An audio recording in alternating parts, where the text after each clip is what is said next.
বিশিষ্ট শিল্পী শ্রী অধিরাজ দেববর্মা মহাশয়।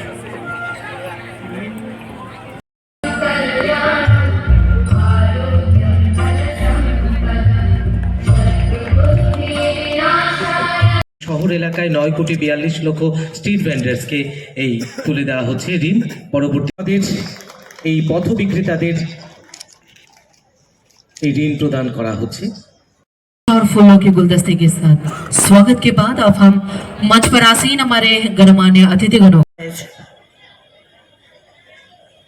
আমাদের সহায়ক দলের দিদিরা ঋণ গ্রহণ করছেন সুবর্ণরেখা সহায়ক দল। অতঃপর আমন্ত্রণ জানাবো অর্পিতা সাহা।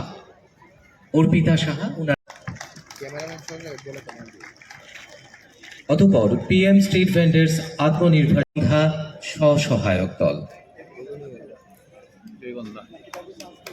চিন্তা করেন যে এই প্রকল্প থেকে আমার দেশের মায়েরা বোনেরা কিভাবে সুবিধে পাবে। ঠিক একটাই কারণ আমরা জানি যে ভারতবর্ষের যশস্বী প্রধানমন্ত্রী নরেন্দ্র মোদীজি সৃষ্টি হবে মানবিকতা এবং এই মানবিকতার কেন্দ্রবিন্দুতে থাকবো আমরা মহিলারা।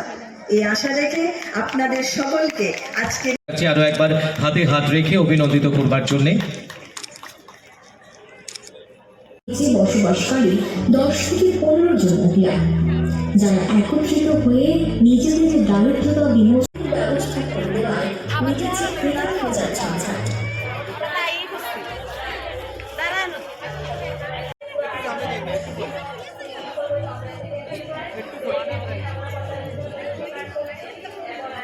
সকলকে অনুরোধ রাখবো আরো একবার করতালি দিয়ে অভিনন্দিত করবার জন্য।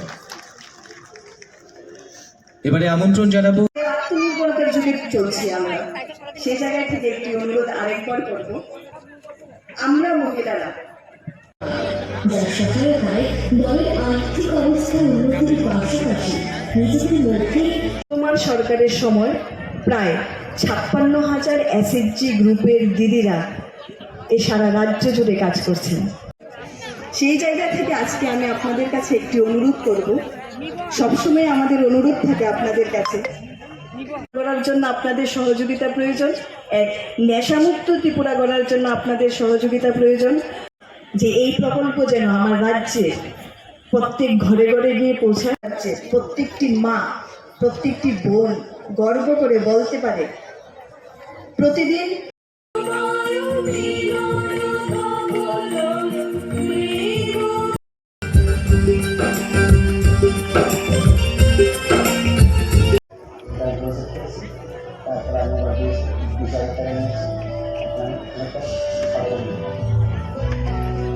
বাইরের বাজারেও বিক্রি করতে পারবে। শুধু তাই নয়, ত্রিপুরার শহুরে আজীবিকা মিশন প্রকল্পে কোনো ব্যক্তিগত ক্ষুদ্র ব্যবসায়ী আগ্রহী উদ্যোগীরাও পেতে পারেন। প্রধানমন্ত্রী নরেন্দ্র মোদীজি এবং রাজ্যের মাননীয় মুখ্যমন্ত্রীজি প্রতিনিয়ত মাতৃশক্তির জন্য চিন্তা করবে। তো এই জল জীবন মিশন যখন শুরু হলো, অটল জল জীবন মিশন, সেটাকে আমাদের ত্রিপুরাতে 3% থেকে আমরা সেটাকে এখন 76.57% আমরা চলে এসেছি। অর্থাৎ আমাদের যে টার্গেট, সেই টার্গেট অনুসারে ঠিকভাবে চলছে। বহু জায়গা আছে জলের সোর্স ঠিকভাবে পাওয়া যায় না, সেখানেও ইনোভেটিভ পদ্ধতিতে সেখানেও আমরা জল রাখার ব্যবস্থা করেছি এবং ঘরে ঘরে যাতে জল দেওয়া যায় তার ব্যবস্থা আমরা করেছি। মাননীয় প্রধানমন্ত্রী যে আরেকটা বিষয় যেটা করেছেন যে লাকড়ি দিয়ে বা বিভিন্ন সামগ্রী দিয়ে, গাছের ডালপালা দিয়ে আগুন জ্বালাতো, সেখানে ধুয়োতে তাদের চোখ নষ্ট হতো। প্রধানমন্ত্রী যে সেই চিত্রটা দেখেছেন, নিজেও উনি ওটা নিয়ে চিন্তিত ছিলেন। তার জন্য উজ্জ্বলা যোজনার মাধ্যমে এখন পর্যন্ত যারা গ্যাস কানেকশন পেয়েছে ত্রিপুরাতে প্রায় 3,11,163 জন, সবাইকে এই গ্যাস কানেকশন দেওয়া হয়েছে। আমরা জানি যে বহু জায়গায় ত্রিপুরাতে তো ছিলই, অন্যান্য প্রদেশে আরও বেশি আমরা নিজেরা দেখতাম যে যারা আমাদের মা বোনেরা অন্ধকারের জন্য অপেক্ষা করত, শৌচাগার ছিল না। যখন মাননীয় প্রধানমন্ত্রীজি লালকেল্লা থেকে বললেন প্রথম 2014-তে প্রধানমন্ত্রী হওয়ার পর যে আমি প্রতিটা বাড়িতে আমি শৌচাগার নির্মাণ করে দেব এবং সেই স্বচ্ছ ভারত মিশনে ত্রিপুরাতে 96% হাউস হোল্ড এখন কাভার হয়েছে। আপনারা সবাই জানেন যে সোশিয়াল পেনশন আমাদের ত্রিপুরা সরকার আমরা দিই, সামাজিক ভাতা, এবং কিছুদিন আগেও মুখ্যমন্ত্রী সহায়তা প্রকল্প করে একটা করেছে, তাতে 30,000 আরও আমরা বাড়িয়েছি, সেটারও ঘোষণা হয়ে গেছে, বেনিফিশিয়ারিদেরও নাম ঘোষণা হয়েছে। তাতে করে প্রায় 4,10,000 বেনিফিশিয়ারি সোশিয়াল পেনশন ত্রিপুরাতে পাচ্ছে।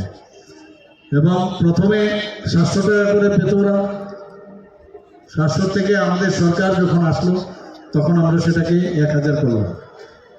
পরবর্তী সময়ে আমরা আবার এটাকে 1,000 থেকে 2,000 করেছি। ভারতবর্ষের কোথাও 2,000 টাকার পেনশন কোথাও দেওয়া হয় না, একমাত্র ত্রিপুরাতে দেওয়া হয়। আমি অত্যন্ত খুশি যে আজকে আপনারা নিশ্চয়ই দেখেছেন প্রধানমন্ত্রীর যে মন কি বাত অনুষ্ঠান 2014 থেকে শুরু হয়েছে, 100-র উপরে চলছে সেই এপিসোড। আমরা সবাই বসে থাকি উনি কি বলবেন।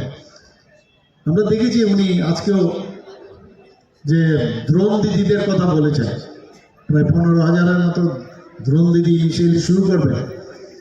অর্থাৎ মহিলাদের কিভাবে সামনের দিকে এগিয়ে নেওয়া যায়, সমাজে কিভাবে তাদেরকে প্রতিষ্ঠিত করবেন, সেই দিশায় উনি কাজ করেন। আমি বলতে চাই যে এসএসজি গ্রুপের যারা এখানে ইভেন স্ট্রিট ভেন্ডার যারা আছেন, তাদেরও যখন ব্যাংকের ওদের প্রোগ্রাম থাকে বা ওদের সাথে আমরা কথা বলি, ওনারা বলছেন এসএসজি আমাদের যে একটা বিরাট সাকসেস।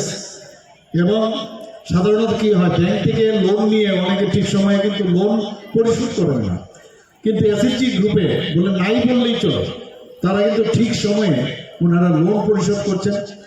এবং সত্যি এটা আনন্দ দেয় আমাদেরকে যে আমরা যেটা আমরা বলতাম যে মহিলারা পারেন, আমাদের মাননীয় ডেপুটি মেয়র বলেছেন যে নারী পারেন এমন কাজ না, নারীরা পারেন এমন কাজ না।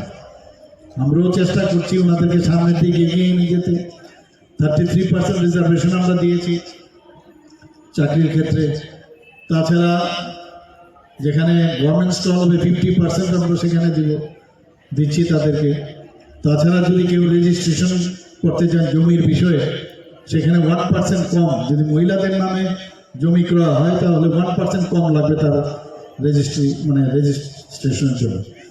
শুধু তাই নয়, যারা আমাদের ছোট ছোট মেয়েরা আছে যারা ডিগ্রি কলেজে পড়ছে, তাদেরকে আমরা যে ধরনের ফি থাকে সব ফি আমরা মুকুব করে দিয়েছি। আরও বিভিন্ন ক্ষেত্রে ইভেন স্পোর্টসের বিষয়ে আমরা মহিলাদের জন্য আমরা বিভিন্ন স্কিম আমরা করেছি, তাদের সামনের দিকে যাতে আরও ভালো করে ওরা পারফরমেন্স করতে পারে। তো আমরা চাই যে 50-50% আমাদের মহিলা এবং পুরুষ, তো মহিলারাও কেন পিছিয়ে থাকে, তো সেইভাবে আমরা কাজ করছি। এবং আগামী দিন এই শহরী সমৃদ্ধি মেলা উত্তরোত্তর শ্রীবৃদ্ধি হবে সেই আশা আমি রাখছি। এবং এই মিশন যেন সাকসেসফুল হয়, আরও যাতে এটাকে পুশ করা যায়, আমি আধিকারিকদের বলবো কোনো জায়গায় কোনো খামতি যেন না থাকে। সবাইকে অসংখ্য ধন্যবাদ।